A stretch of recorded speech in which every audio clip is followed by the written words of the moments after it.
আমার সেই গল্পটা এখনো শেষ হয়নি। শোনো,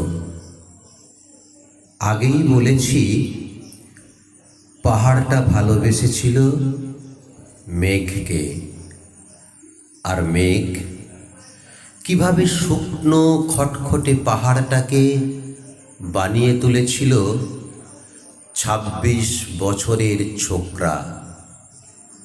সে তো আগেই শুনেছ। সেদিন ছিল পাহাড়টার জন্মদিন। পাহাড় মেঘকে বললে, আজ তুমি লাল শাড়ি পরে আসবে। মেঘ পাহাড়কে বললে, আজ তোমাকে স্নান করিয়ে দেব চন্দন জলে। ভালোবাসলে নারীরা হয়ে যায় নরম নদী, পুরুষেরা জ্বলন্ত কাঠ। সেইভাবেই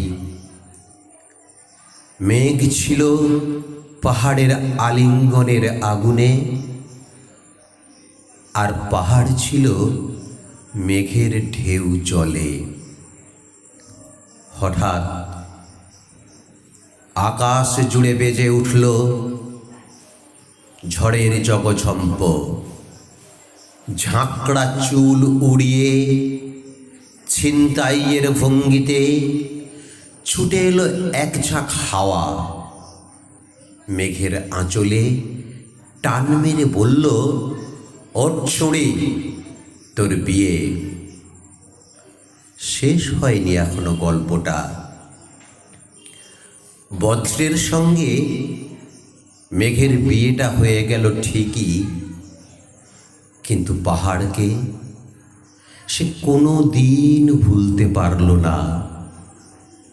বিশ্বাস না হয় তো চিরে দেখতে পারো পাহাড়টার হাড় পাঁজর। সেখানে থই থই করছে শত ঝরনার জল।